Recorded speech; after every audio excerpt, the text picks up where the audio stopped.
What's your purpose? And I am inclined to say that most people might believe their purpose is to be happy, their purpose is to have a family, their purpose is to become successful, get money, get fame, get recognition, get approval from their parents. We all have this laundry list of purposes or desires that we set out for our lives. And I'm going to propose to you that your purpose is what causes you to suffer. Most people believe the purpose of life is to be happy. I don't know where we learn this. Well, I do know where we learn this, by all the romantic novels, the happy ending movies, the conditioning that we grew up as a child, that the goal of life is to be happy. It's bombarded. Advertising, you be happy by buying this, doing this, but happiness is achievable and is the goal. I don't know why we cling on to this, that the purpose of life is to be happy. Why? Because it feels good. But does it really? Does it really feel good? Is that purpose making you feel good?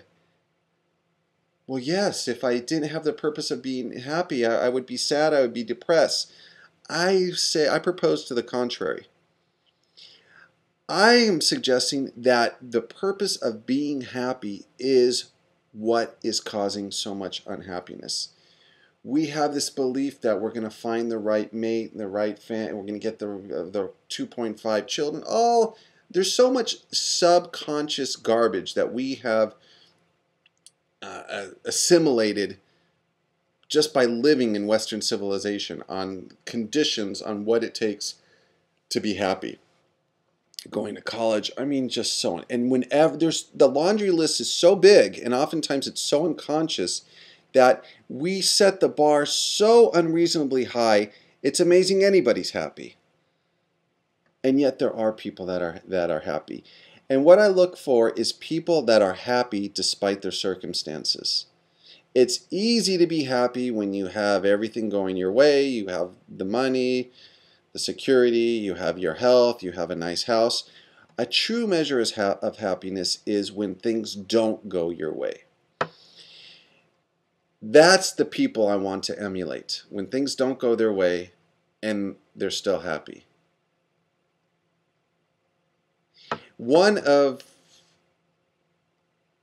the most interesting, I spent a lot of time in studying Christianity and going to church and stuff like that. And every now and then I would meet someone who, despite their situation or circumstances, was happy. You traveled to third world countries, and there were people that had this belief that the purpose is not to be happy, but the purpose of life is to serve God.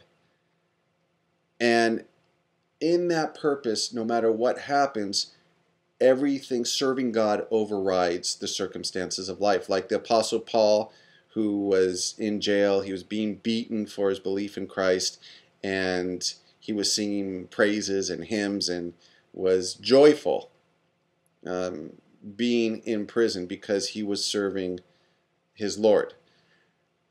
My point is not that Christianity is the right answer or the wrong answer. That's not the issue. What the issue is here, it's a very good learning example that there are people who can be happy. And like I said, I've traveled to third world countries. I've traveled to, been seen and have met people that are poorer than poor, that really struggle from day to day and have a lot of things, and yet they still manage to be happy.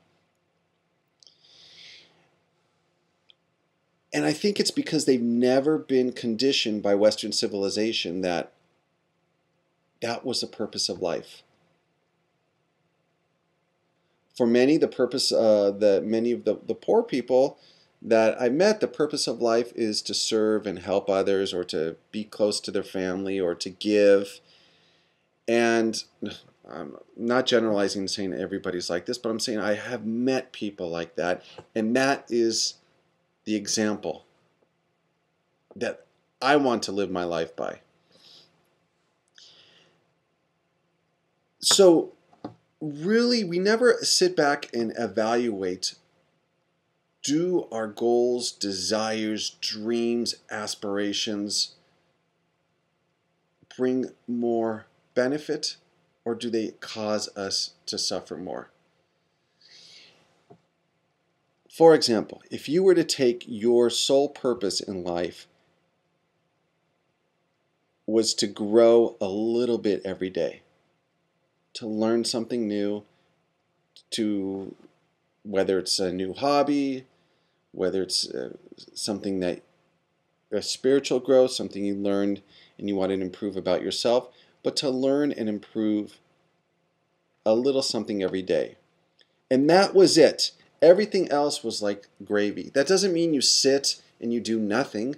A lot of us have been conditioned to think if we don't force ourselves, we don't push ourselves, we're not going to be successful, we're not going to live the lives that we've always imagined. What if we just changed our outlook? Another example is if our sole purpose was to do one loving act every day, to be kind, even something as simple as smiling at someone. And if that's how we measured a successful day, how many days would we be depressed?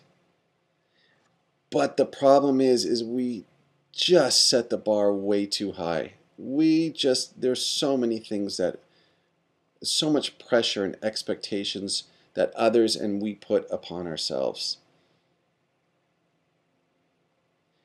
Letting go of them, I think, is very fearful. All the goals and the societal conditionings that we have is very fearful for most people because there's this underlying fear. What if I don't amount to anything? What if I'm perceived as a failure? What if I don't get the approval of my friends, family, or society at large? What if I don't get the promotion or the job? And there's this inner angst.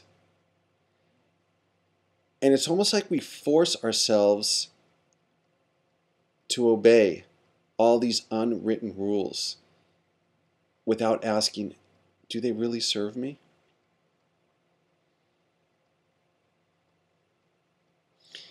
And I would say the opposite tends to happen. As you put away all these expectations, you feel lighter, you feel freer, you feel like you can be guided by following what you're passionate about, what you love to do. Really, it really helps is just to follow your bliss, follow your passion, follow what you love. And let all the external doohickeys or trophies or rewards be in the background. That's not the purpose. That's not the goal. The goal is, we set another example, the goal is I am going to do something I love. And maybe something I love I can do one day, a personal hobby. Another day maybe it's a new career. And we just start learning about something that we want to do as a career. Or maybe it's meeting different types of people. Another goal is today I'm measuring a successful day by getting out of my comfort zone. Talking to that person that I normally, that I've been too shy to speak with. Going to taking a different route home, going to see a different type of music, watching a foreign film if you normally don't. I don't know, read a different type of book, something that stretches you outside of your comfort zone. Take a trip, go camping. There's a million things that you can do. And then that's a successful day. What we don't realize is that we create our own suffering, and yet we always want to blame others. It's the acceptance. It's almost like a brainwashing that you really have to deprogram yourself from all the societal expectations that have been put upon you. It's a burden. It's a burden that just weighs heavy on your shoulders and your chest, and it's hard to breathe. It's hard to feel light. It's hard to feel free. It's hard to go with the flow of life because everything's so strict, structured, regimented, planned, organized, forced. I gotta do this. No, I gotta do that. And we're like these robots that just lose that spark for life. And fear keeps us there. Fear keeps us enslaved in this state. And so take off the shackles, just one by one. Just start cutting these shackles. Start examining, what are all the things that I believe I need to do? And why? Where did it come from? Is it really going to make me happy? Is being happy the ultimate goal? And it's exciting. As I've said in many other videos, it's not about adding to. Awakening is not about adding to, it's stripping away. Just chipping away at all the things that are not you. The authentic you. And some people will say, well, I don't know who I am. Well, just start chipping away at what you're not. As you chip away at what you're not, you'll slowly start to discover who you are. And it's the most exhilarating thing you can experience is to live authentically.